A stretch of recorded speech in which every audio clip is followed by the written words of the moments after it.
Bienvenidos a una edición más de Causa Justa.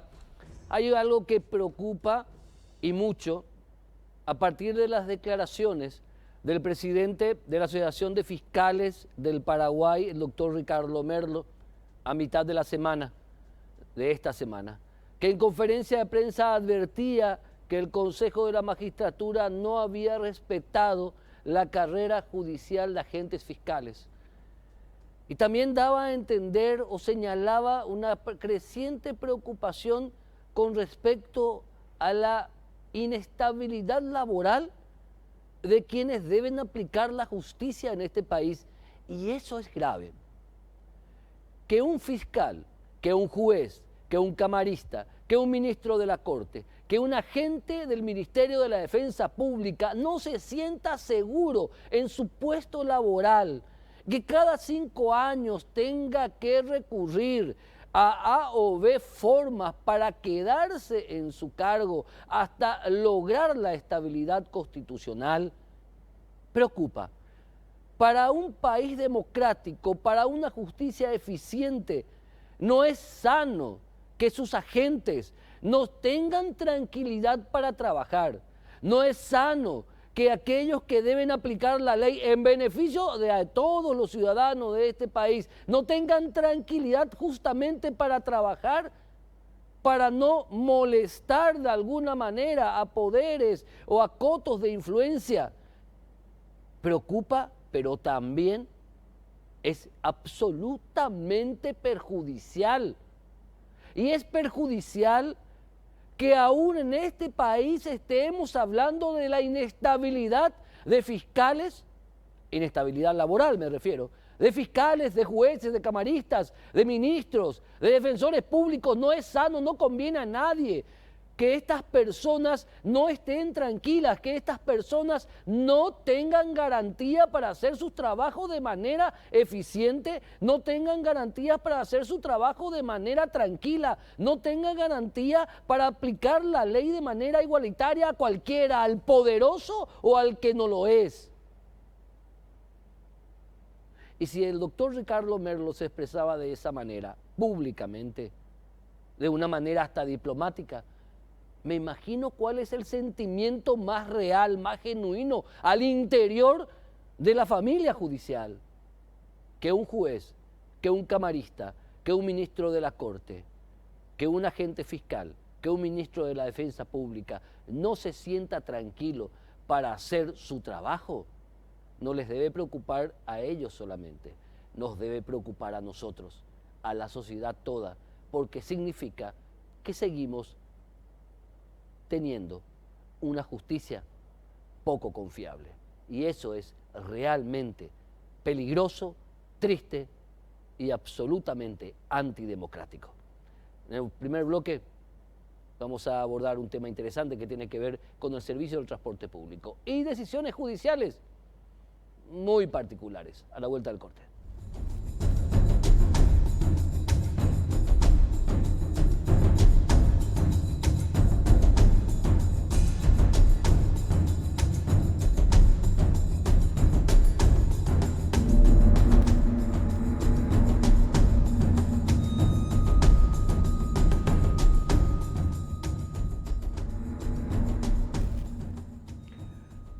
Siempre en Causa Justa hemos llamado la atención con respecto a empresas del transporte público no permisionarias o que trabajan directamente al margen de la ley. O, peor aún, amparadas por resoluciones judiciales. Y uno creía que esa práctica de resoluciones judiciales a favor de empresas del transporte público que no reúnen los requisitos para seguir trabajando, habían terminado. Sin embargo, al parecer, continúan con buena salud. Nos acompaña hoy el viceministro del Transporte, Pedro Brito, quien tiene algunos detalles al respecto. ¿Cómo está, viceministro? Bienvenido. ¿Qué tal, Héctor? Un placer estar acá nuevamente contigo, a las órdenes en esta lucha contra la informalidad que seguimos. No es fácil luchar contra personas violentas que se resisten al cumplimiento de la ley. Estamos hablando de personas que ya cometieron agresiones físicas. La semana pasada han tirado una bomba por el rostro de una policía, una mujer policía, ocasionándole un daño grave, una lesión grave en el oído. En esta semana eran víctimas fiscalizadores del Viceministerio de Transporte por estos vándalos que le han perseguido y han rompido toda la camioneta del Viceministerio de Transporte, los parabrisas, la chapería.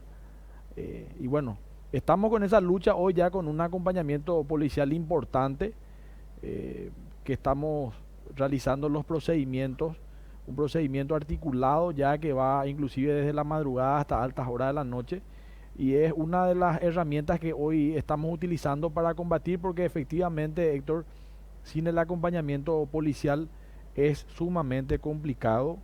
Fuimos amenazados de muerte, digo fuimos porque también he recibido esa amenaza, inclusive a los fiscalizadores con cuchillo, le han quitado armas de fuego, se han producido ya accidentes, balaceras entre ellos, y eso todo está hoy en el Ministerio Público.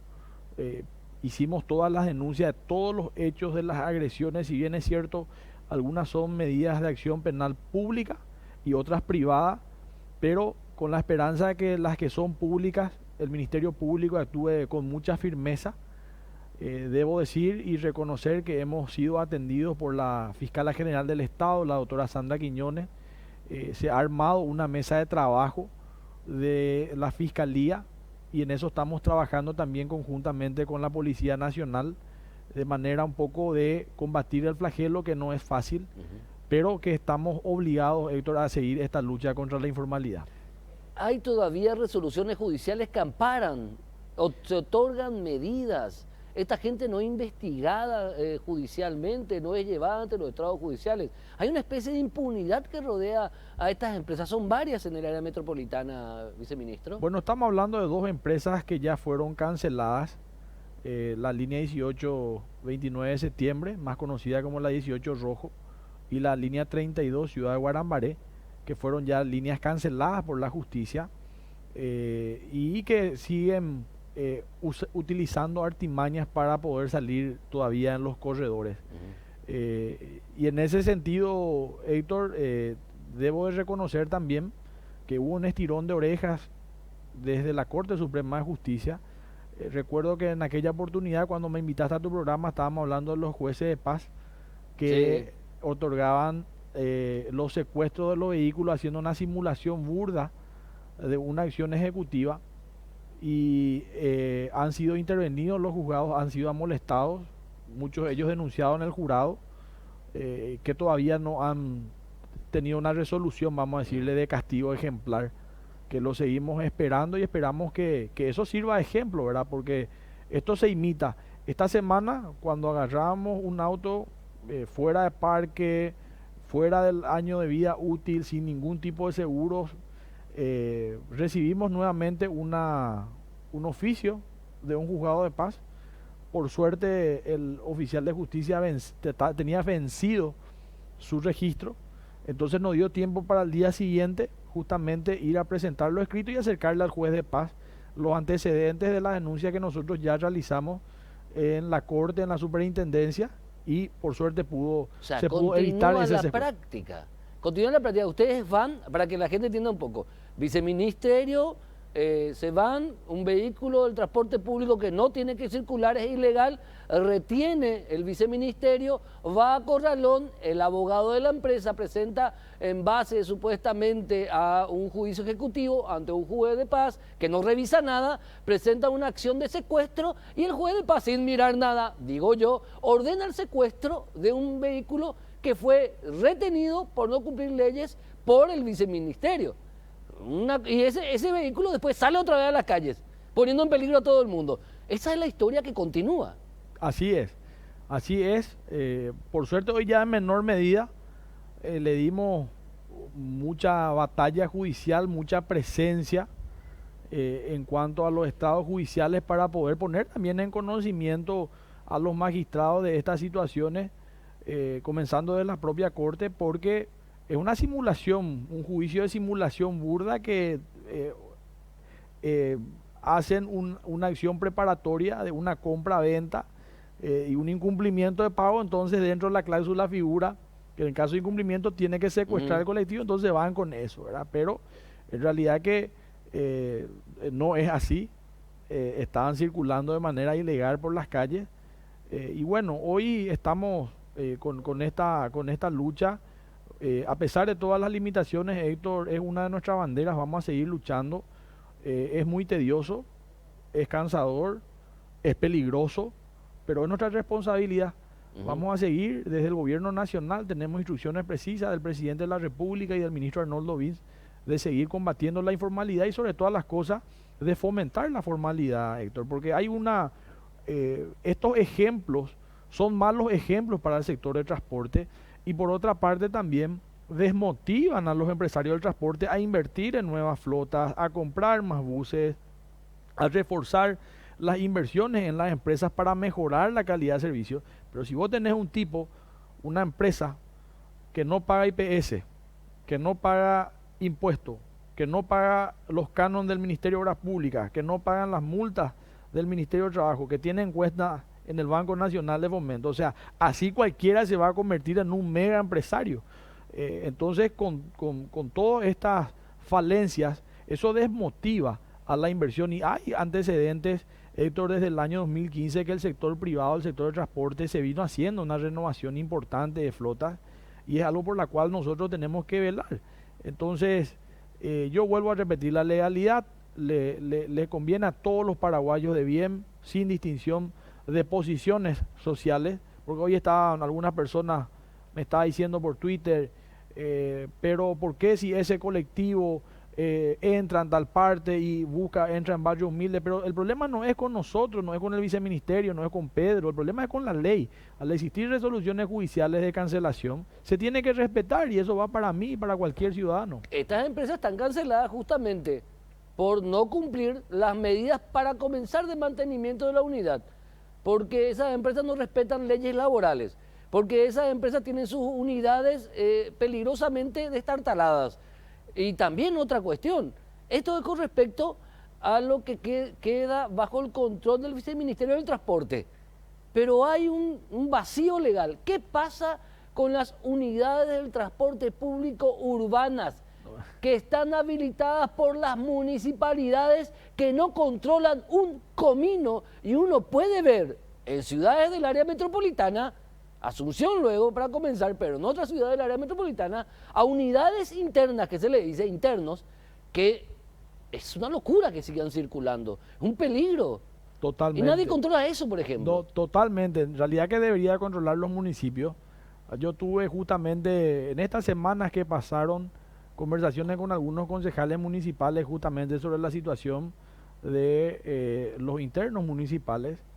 Efectivamente le hacía yo una sugerencia a amigos y como no son permisionarios nuestros y con una visión de políticas públicas del transporte, que le decían que tenían que hacer los esfuerzos para poder elevar los estándares, ¿verdad? Y que los controles sean rigurosos. Pero te das cuenta que ese vacío legal es peligroso, porque ¿cómo es posible que el Viceministerio del Transporte no tenga jurisdicción, por así decirlo, sobre un servicio de transporte público que afecta a miles de personas por día y que no son controlados, no es controlado este servicio de transporte público por parte de las municipalidades, no controlan?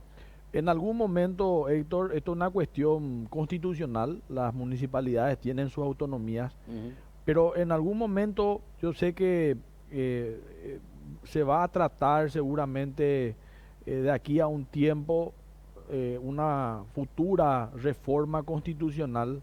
Yo estoy convencido, como en otros países donde realmente vos ves un progreso importante en infraestructura de transporte y en políticas, está centralizado las políticas y las regulaciones del transporte en el Viceministerio de Transporte, Claro. en el Ministerio de Obras o en el Ministerio de Transporte mismo, ¿verdad?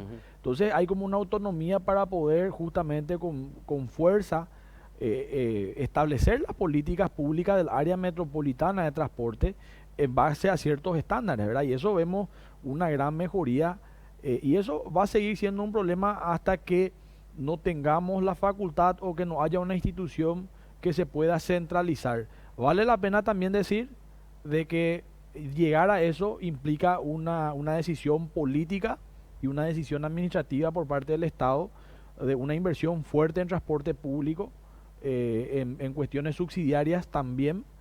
No existe un sistema de transporte en la región haciendo la diferencia. Sistemas buenos de transporte, BRT, buses con carriles exclusivos, trenes de cercanías que no tengan un componente subsidiario. Y a eso tenemos que ir, ¿verdad? Tenemos que ir, estamos trabajando hoy, vos sabés, en el proyecto Citibus, que es un proyecto que pensamos y estamos poniendo todo el empeño para cuidar todos los detalles de no cometer los mismos errores anteriores, y de la misma manera también otros proyectos como el tren de cercanía, que hay inversionistas del sector privado que están interesados, y son esos los proyectos, Héctor, que nosotros nos encantaría, como siempre suelo decir de manera jocosa, tener y dar todo el mayor tiempo nuestro de concentración en esos desafíos que realmente van a cambiar la vida de miles de ciudadanos del área metropolitana, y no estar todos los días levantándome a las 4 de la mañana, 4:30, para ver si ya están todas las FOPE en tal lugar, articulando los controles, ¿verdad? Ese no es el sistema de transporte que se merece la gente. Entonces nosotros apostamos por esta inversión, y yo tengo mucha fe de que vamos a concluir en este gobierno como mínimo dos proyectos de transporte que realmente van a cambiar la vida de muchos ciudadanos. Me preocupa, más allá de esos proyectos, porque este es un programa judicial, la irresponsabilidad de muchos jueces y juezas que no hacen bien con esas resoluciones que emiten, permitiendo en una jugada perversa que circulen unidades del transporte público que no deberían circular más. Totalmente, y esperemos que nos pasen más. Pero sigue pasando. Esperemos que no se sigan prestando, porque le hacen mucho daño. Pero se siguen prestando. Prestando. Vos mismo me acabas de decir que tuviste que intervenir en uno rápidamente. Sí, totalmente, se siguen prestando. Y acá, Héctor, los castigos ejemplares son los ejemplos en todos los sentidos. Y más todavía en el ámbito judicial, donde cuando realmente hay un castigo desde el jurado de enjuiciamiento, que es el organismo de sanción, ahí es donde todos paran la oreja y se cuidan hasta el último punto de poder firmar o tomar ciertas actuaciones desviadas a lo que establecen las leyes. Doctor Pedro Britos, viceministro del Transporte, muchísimas gracias por haber estado con nosotros y haciendo esta denuncia que tiene que ver con la continuidad de una perversa alianza entre empresas no permisionarias y no pocos jueces, especialmente de paz, que es algo muy triste. Muchas gracias, eso, el agradecido soy yo, y de manera de exponer esta denuncia, sé que mucha gente del Poder Judicial, del Ministerio Público, está mirando, y les quiero pedir que actúen con toda la firmeza de la ley. Le van a ayudar mucho al sector de transporte público. Gracias, viceministro. Gracias a vos. A la vuelta del corte nos visita el ministro de la CENAC, René Fernández, para hablar de una manera analítica a partir del operativo Dignidad, que dio por tierra con una organización criminal de agentes policiales que vendían protección a más de una organización criminal. A la vuelta del corte.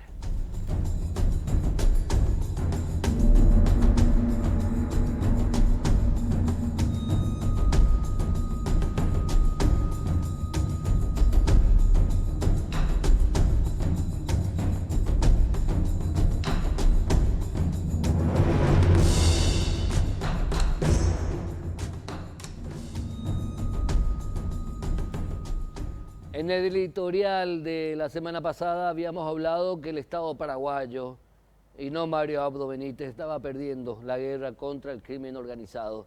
Y por suerte se vio una pequeña luz, o una luz, no pequeña, el operativo Dignidad, la operación Dignidad, que luego de 10 meses echó por tierra a una organización policial que daba amparo irregular y legal a no una, sino a varias organizaciones criminales dedicadas al narcotráfico. La detención de 9 policías, entre comisarios, subcomisarios, agentes policiales, fue el punto de inflexión, a mi entender, en lo que es esta dura batalla del Estado contra una corrupción interna. Hoy nos visita el ministro de la CENAC, el doctor René Fernández. Gracias por estar con nosotros, bienvenido.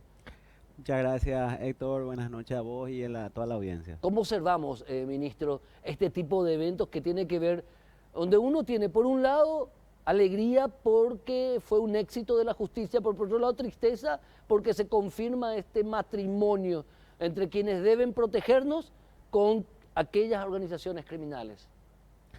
Sí, en primer lugar destacar el trabajo ejemplar y realmente profesional realizado por las entidades que llevaron adelante este operativo, ¿verdad? Partiendo desde la Senat, la Policía Nacional, el Ministerio Público, el Poder Judicial también, ¿verdad?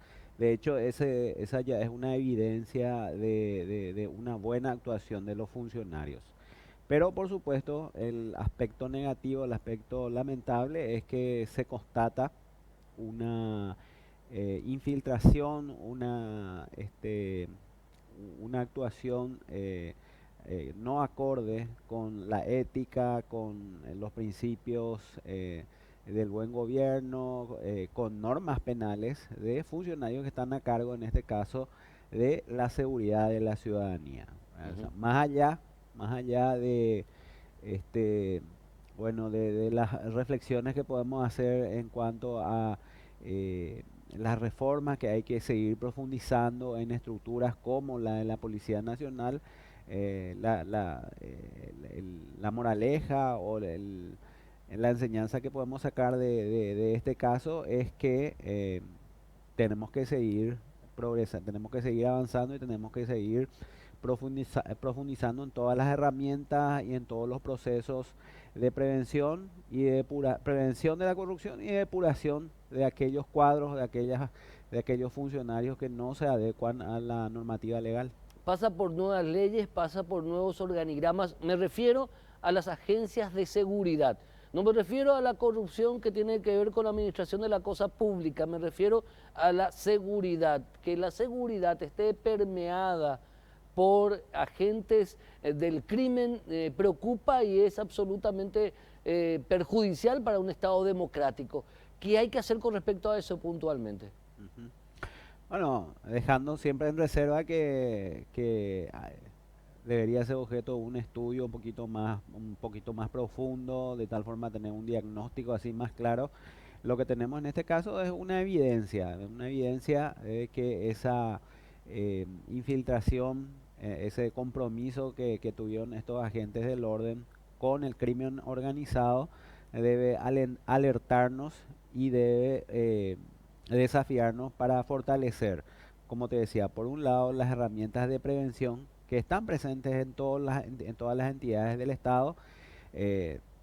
Podría ensayar algunas otras estrategias que podemos hablar acá desde la formación misma que se da en las academias policiales, ¿verdad?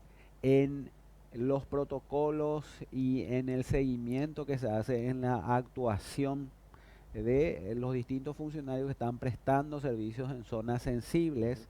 Nosotros desde la Senat siempre estamos hablando de la identificación a través de mapas de riesgo, justamente de este tipo de circunstancias en donde se tienen que fortalecer y se tienen que incrementar las tareas para que no lleguemos a esto, es decir, no lleguemos ya cuando la actuación está completamente comprometida, ¿verdad? Ajá, entiendo. Pasa también por organigramas nuevos, leyes nuevas, por ese lado también. ¿Hace falta una ley nueva para las Fuerzas Armadas, una ley nueva para la Policía Nacional, tal como está pretendiendo el Ministerio del Interior? Uh-huh. Bueno, sin entrar a profundizar ese proyecto de ley que no tuve la oportunidad de hacerlo, toda ley siempre es perfectible, ¿verdad? Pero siempre tenemos que partir de la normativa que está vigente y digamos, de los mecanismos que están vigentes y que pueden ser aplicados, ¿verdad?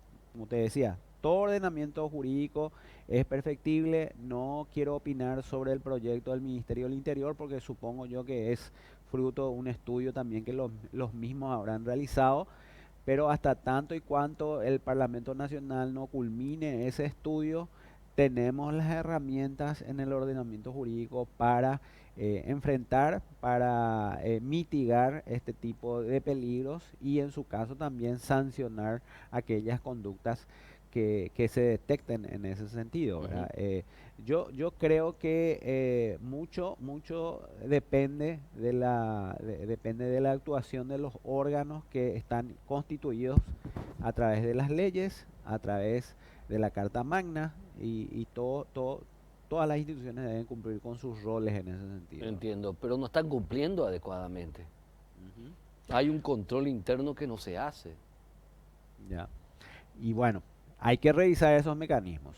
Cada vez que ocurren este tipo de... Voy a hablarte un poco de mi experiencia Mm. personal. Tuve mucho tiempo en el Ministerio Público y tuvimos muchos casos, lamentablemente, de agentes fiscales que incurrieron en hechos de corrupción y fueron detectados ya en la última, vamos a decir, en la última ratio, que es ya el proceso penal, Ujú. ¿verdad? Siempre esa circunstancia nos desafiaba en cuanto a generar mayores mecanismos, incrementar los mecanismos de control interno para que no sea detectada la situación ya cuando estamos ante un hecho punible, que sería ya la instancia más grave. Ujú. Entonces, por supuesto, los mecanismos de control preventivo, las herramientas, los mapas de riesgo son los que deben ser aplicados y deben ser objeto también de revisión para no llegar a este punto.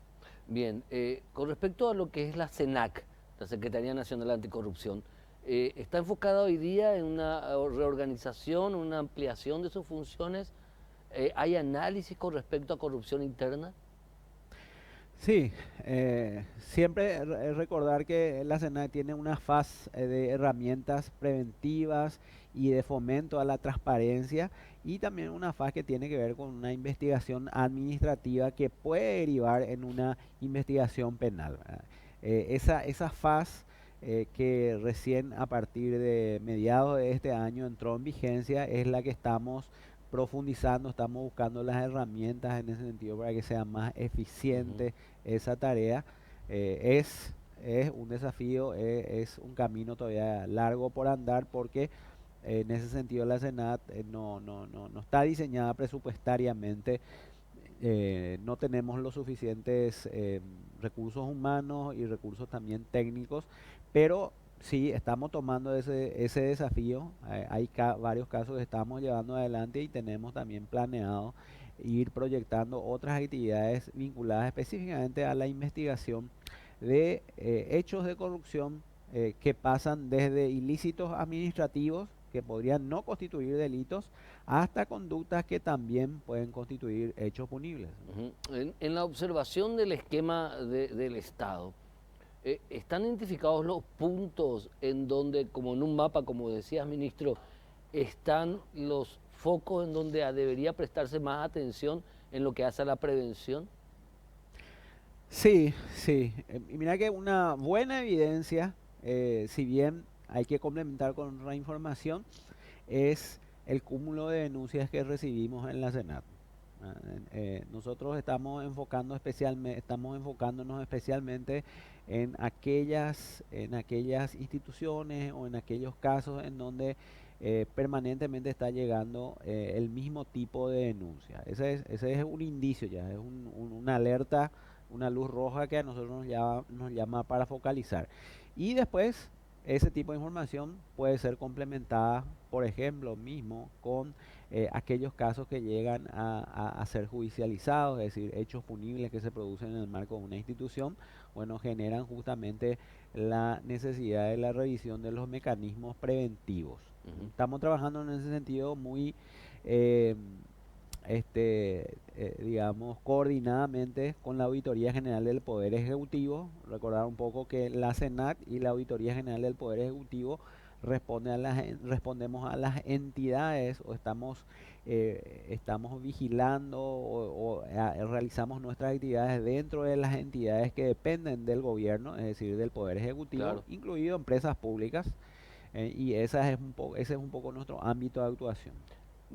Dijiste algo que me llamó la atención. Hay muchas denuncias con respecto a mismos temas y a eso a ustedes se les prende el foco, la atención. Quiere decir que ustedes tienen abiertas investigaciones. Obviamente de manera reservada, pero ¿están abiertas investigaciones? Sí, tenemos investigaciones. La CENAC es una gran coordinadora de las unidades de transparencia de todas las entidades del Poder Ejecutivo, y estas unidades de transparencia, en algunos casos con menos recursos, en otros con mejores recursos, mejor infraestructura, llevan adelante estas investigaciones que pueden concluir en sumarios administrativos hasta denuncias penales inclusive. En algunos casos en que hacemos una valoración en cuanto a la importancia del hecho que está siendo investigado o que afecta a la máxima autoridad administrativa, la SENAC tiene competencia para llevar adelante directamente, en lugar de derivar esa denuncia a la unidad de transparencia del ente, de llevar adelante esa investigación, y tenemos algunas que yo creo que en un plazo relativamente corto también ya vamos a tener algún tipo de resultado. Espero que tengan la exclusiva para Causa Justa, que le damos tanto espacio siempre, ministro. Pero por supuesto, queremos darle la mayor difusión posible. Uno de nuestros objetivos misionales es justamente la transparencia y el acceso a la información. De paso te comento, ¿verdad? Y invito también a toda la audiencia que el día de mañana, viernes, vamos a hacer una jornada vinculada al acceso a la información y también a la transparencia, ¿verdad? Perfecto. Es un proyecto, mayor transparencia, menos cotos de corrupción y mayor capacidad de reacción preventiva del Estado. Creo que son los 3 ejes de los objetivos que estás aplicando, ¿verdad? Así mismo, está bien expresado, así como lo mencionaste. Queremos en ese sentido que tanto la Senat como otras entidades que estamos encarando este aspecto de la gestión del gobierno, tengan la confianza de la ciudadanía para que puedan ser formuladas las denuncias, tener también en ese sentido la seguridad de que va a existir un tratamiento serio de esas denuncias, como también el aspecto de la transparencia y el acceso a la información que forma parte de un sistema, ¿verdad? de gobierno, una forma de rendición de cuentas, una forma también de que la ciudadanía tenga conocimiento de cuál es la actividad que está llevando adelante su representante. Perfecto, doctor René Fernández, ministro de la Secretaría Nacional Anticorrupción, muchísimas gracias. Bueno, gracias a vos y buenas noches. A la vuelta del corte vamos a hablar con el doctor Francisco Segura, organizador de un evento internacional que se realiza en los primeros días del próximo mes de octubre en nuestro Paraguay. Un tema que tiene que ver con la protección de las personas vulnerables. A la vuelta del corte.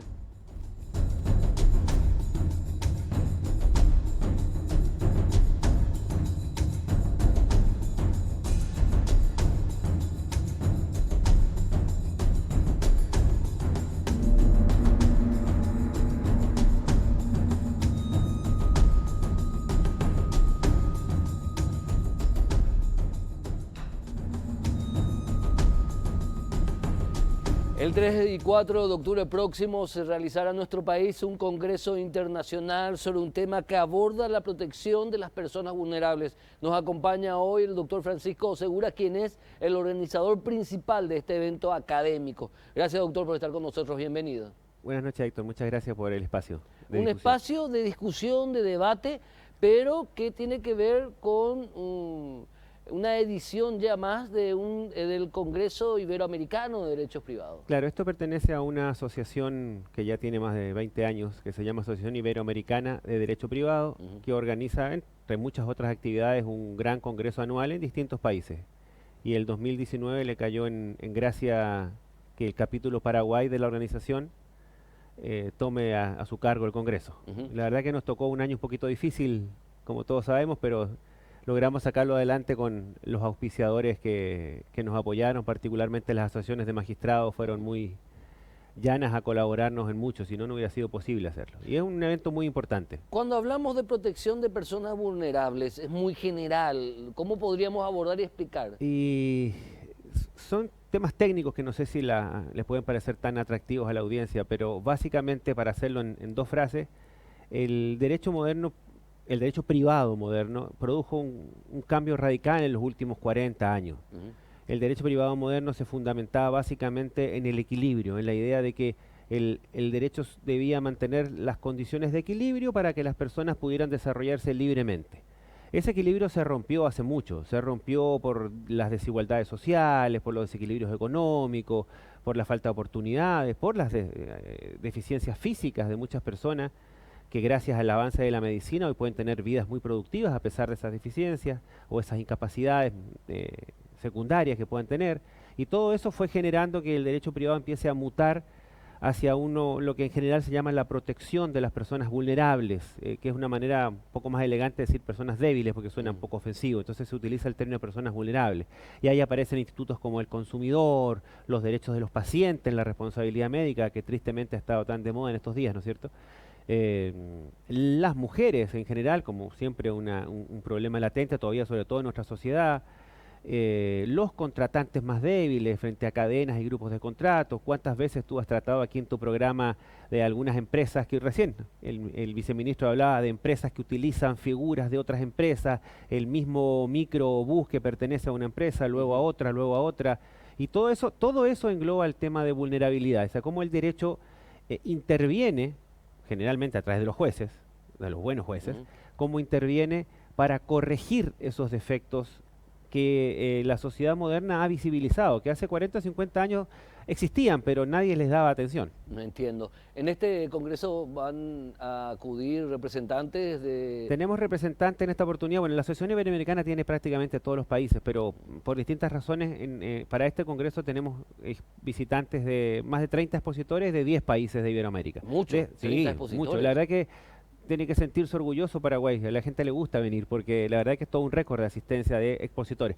Además viene el director del Instituto de Discapacidad de Chile, vienen varios profesores de Costa Rica que han venido como oyentes al Congreso, digamos, además de los expositores propiamente tal, que son, como te digo, 27 expositores, más los 3 locales, son 30 en total, de 10 países de Iberoamérica, desde España hasta Chile. Estos expositores internacionales, digamos, van a abordar diversos puntos que tienen que ver... Está dividido por mesas, Sí. una mesa inicial de principios generales, donde se aborda un poquito de todo, propiedad, los problemas de responsabilidad. Después hay mesas de responsabilidad civil, derechos de los pacientes, responsabilidad médica, responsabilidad de las redes sociales, están de moda hoy en día, responsabilidad de la prensa también.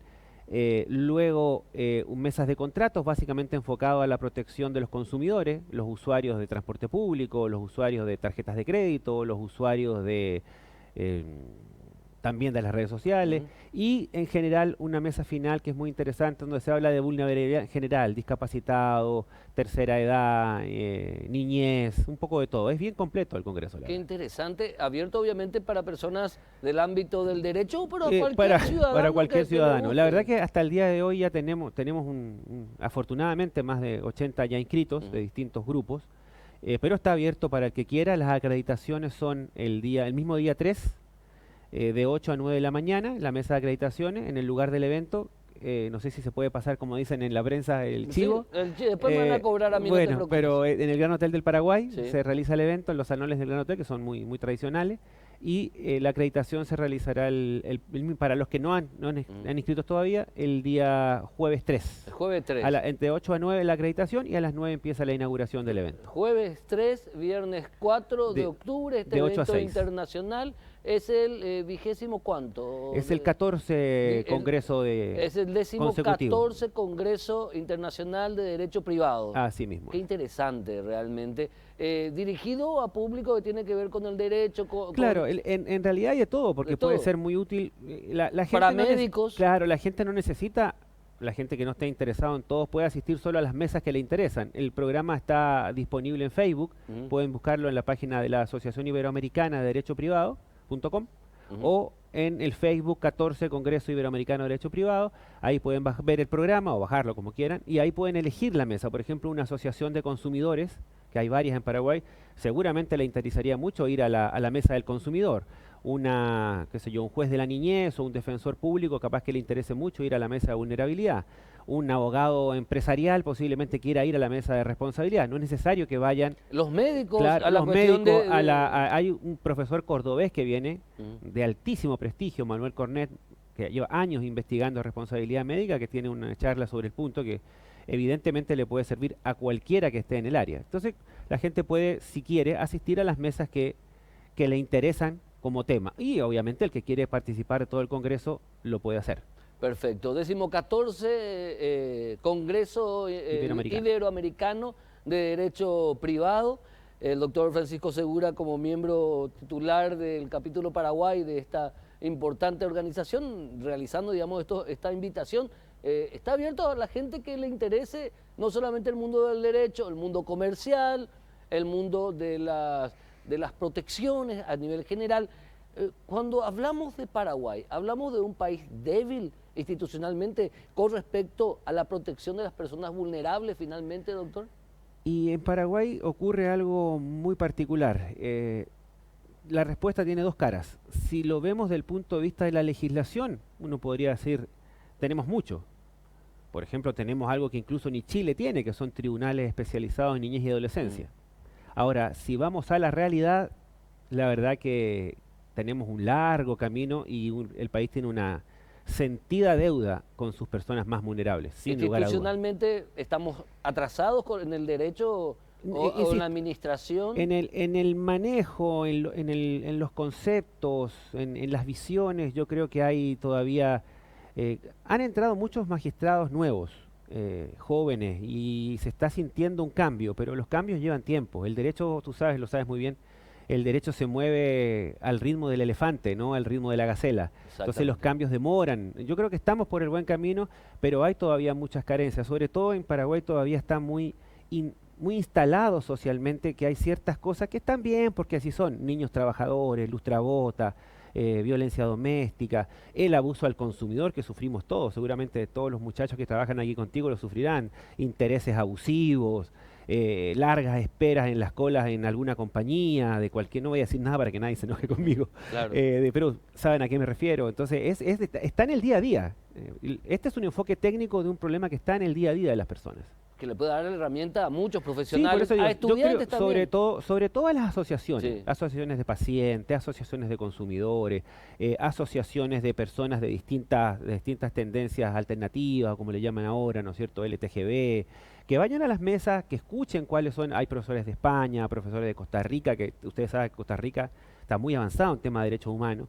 Entonces, para que por lo menos se oxigenen los conceptos, se vea de qué se está hablando en el mundo, si estamos cerca, si estamos lejos. En general, te digo, a nivel de leyes vigentes, no estamos muy lejos. A nivel de la práctica real de todos los días, estamos todavía bastante lejos. Es que este país es de las leyes que se superponen y que para paz no se cumplen. Es el país de la debilidad institucional, penosamente, en muchos aspectos. Claro, de hecho, para muestra un botón, como se dice, una de las particularidades que tiene Paraguay, que tú no vas a ver en otras naciones, es que las instituciones públicas hacen convenios entre ellas mismas. En vez de operar automáticamente como un sistema, todavía actúan como departamentos individuales. Eso es algo que tenemos que superar con el tiempo. El aparato estatal debería funcionar automáticamente. Cada institución saber automáticamente qué reacción tiene que otorgar. Y a veces vemos que el Ministerio A conversa con el Ministerio B, se reúne con el Ministerio C, o el Ministerio A no sabe lo que está haciendo el Ministerio B. A nivel institucional tenemos todavía un largo camino que recorrer. Doctor Francisco Segura, muchísimas gracias. Muchas gracias, querido. Gracias a ti, querido doctor. Bueno, y la invitación está abierta entonces para el 14º Congreso Iberoamericano de Derecho Privado. En este caso, el tema de las mesas va a girar, de las varias mesas con expertos internacionales de Iberoamérica sobre la protección de las personas vulnerables. Gran Hotel del Paraguay, luego me cobra el canal El Chivo, el jueves y viernes próximo. La invitación está abierta para todos ustedes. Nos vemos el próximo domingo. Realmente, como siempre, fue un verdadero placer. Que disfruten el resto de lo que queda de este bello domingo y nos encontramos el próximo fin de semana. Chao.